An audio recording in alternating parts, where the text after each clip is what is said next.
Don't let them out of your sight. Keep them in your heart. Boom, boom, boom. They are life to those who find them. They are health to your whole body. Above everything else, guard your heart.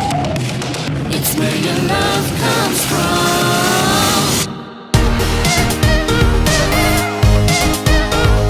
Proverbs 4 verse 20 to 23.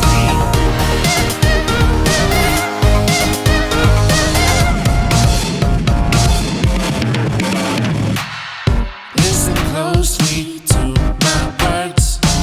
Don't let them out of your sight.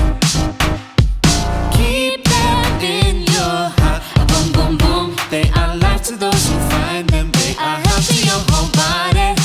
Above everything else, guard your heart. It's where your love comes from.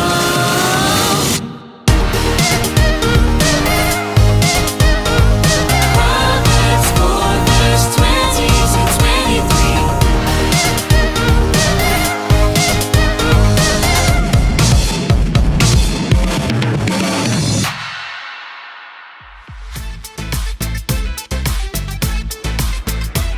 Action. Have you ever heard the saying, you are what you eat? I'm a cheeseburger? It simply means that sometimes what we put into ourselves can show. God teaches us to look after our hearts so that it overflows with goodness If we put good things into our lives, like God's promises from the Bible, and His encouragement. it will overflow into our lives. When we let God in, He will overflow out. Let's talk about that. Cut.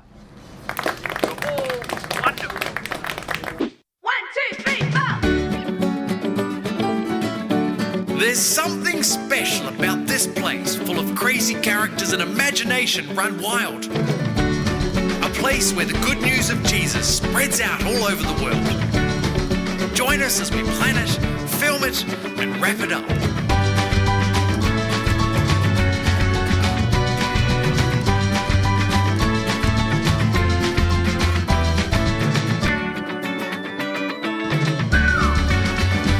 Welcome to the world of Big.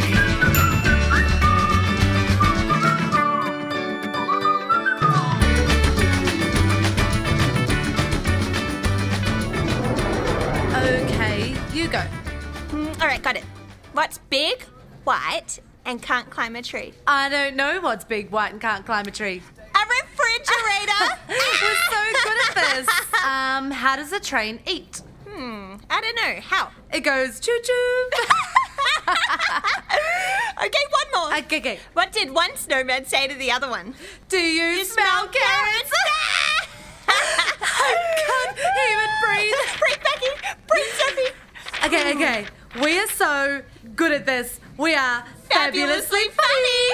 Hey, damn a man! Go for my golfer! No, that doesn't work. Hey, that looks like a good read. Well, I find it interesting. It says here the average person produces enough saliva in their lifetime to fill 2 swimming pools. And now I'm never swimming again.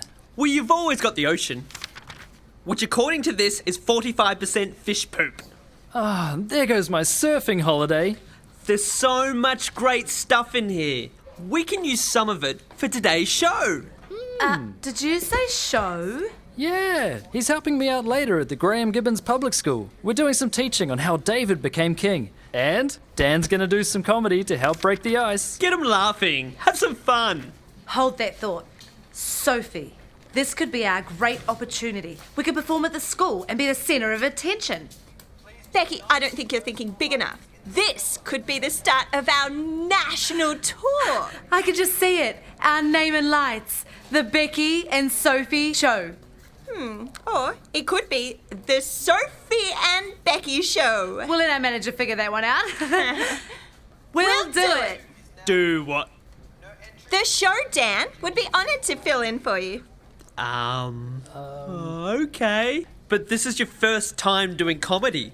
Do you need any help? No. I'll do the one about the sticky stick that sticks. Oh, yeah. And I'll do the knock knock and nobody's there. And I'll do the Dr. Curtis one. They're falling together. Are you sure you don't need any help? No, we'll be fine. We'll be better than fine. We'll be fabulous. just happened?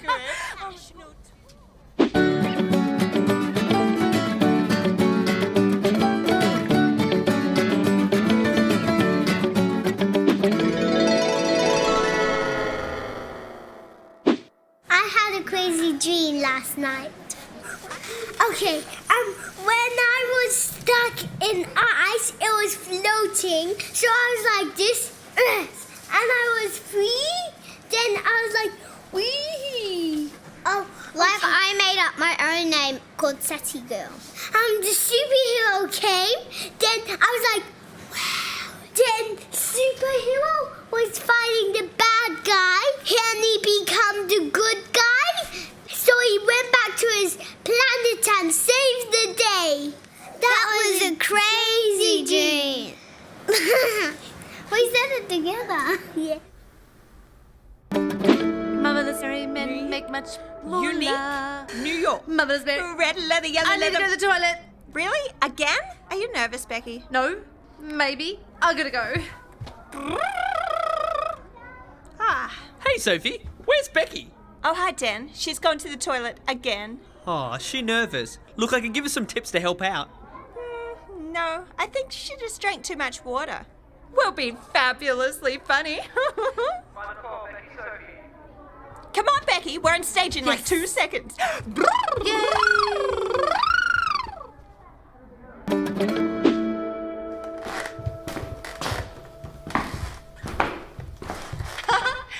Hi, I'm Sophie. And I'm Becky. And together, we're the Funny friends. the laughing lasses. The giggling girls.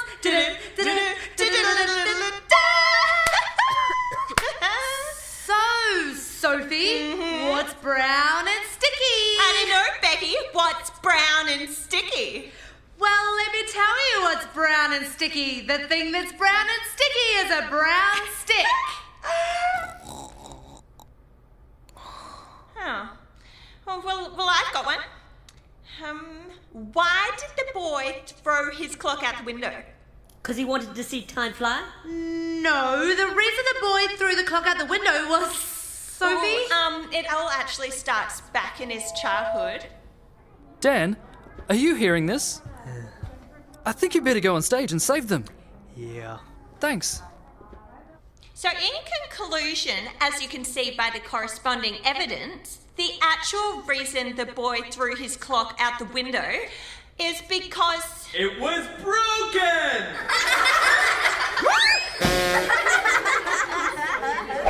Now I think I'm broken. Over to you, Dan. Ladies and gentlemen, Becky and Sophie, round of applause! Now fish poo a lot.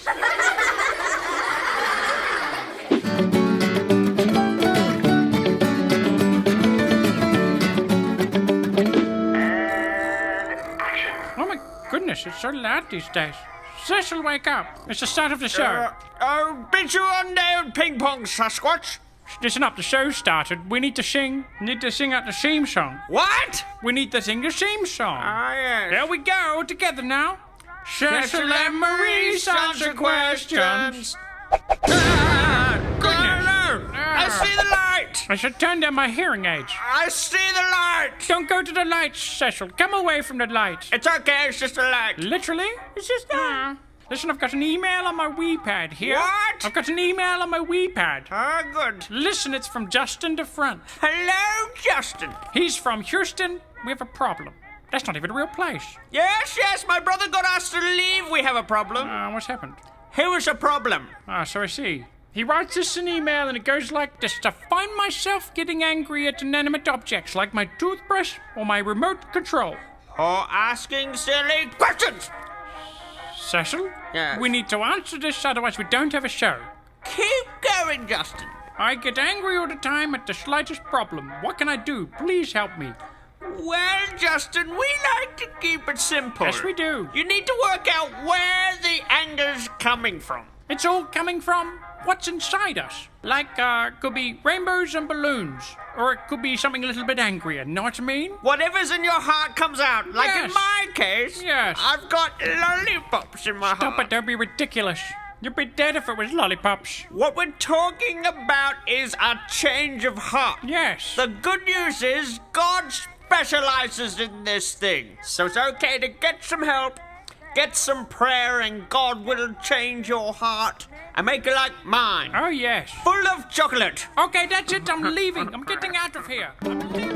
You see, God was looking at David's heart, not just his appearance. God is about the business of keeping and developing hearts. He's good like that, and he's got yours too. Look, I know funny's part of my name, but I don't just do it for the laughs. What do you mean? Well, it goes a little bit deeper than just being funny. It's about the motivation. My goal is to spread joy and ignite happiness. I want to do the best that I can do so everyone will have the best time. But we were so funny in the dressing room. My sides were splitting with laughter. Yeah, but it was all about you and not about the kids. You first got to think what they would like, what they want to see, and then the jokes will come. We were brilliant until we got on stage. I'm so embarrassed. I guess we did make ourselves the centre of attention. We made it all about us. We didn't really see the importance of making everyone happy. Look, it's okay. It happens to the best of us. And remember, we accomplished what we set out to do. The kids learned all about King David and had a great time. Now let's go out for some ice cream. Yes. Ooh. Yeah! Hey, Gopher. Yeah? Funny thing about ice cream. No, I don't want to know!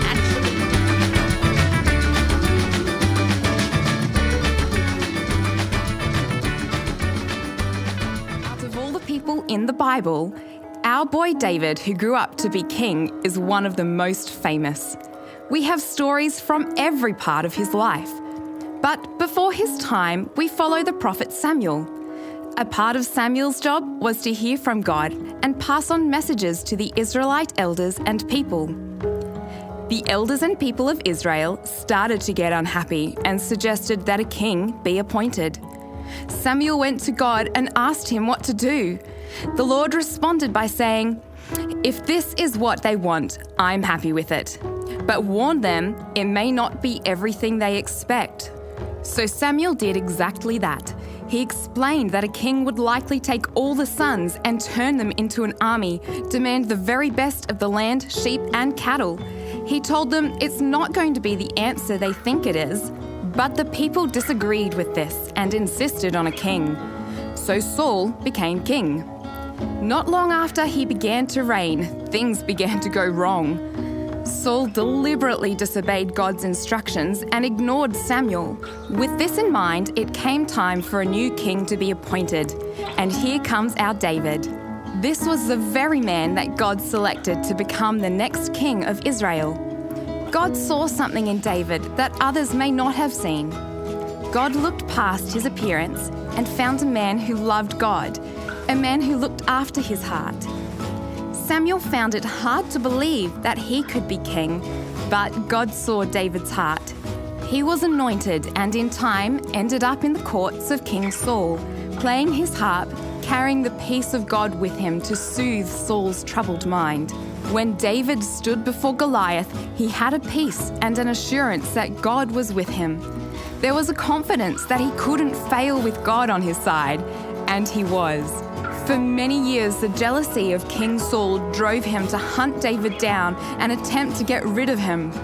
Even though this meant he had to live in caves, in mountains, and live in constant fear, he never allowed it to harden his heart. After the death of King Saul, he became king, but all wasn't wonderful. There were horrible mistakes that caused him to repent before God, but amazing moments of celebrating with all his people. Although he wasn't perfect, David loved God and did his utmost to maintain that love for him. It's amazing that with God at the front and center of his life, he did great things for God. He won big battles, saved the nation of Israel, and knew what it was to worship with everything. He wrote a lot of the Psalms in the Bible, you know. Maybe we too could be known by God as one who is after God's own heart. Maybe we could pursue relationship with God the way David did and love him with all our hearts.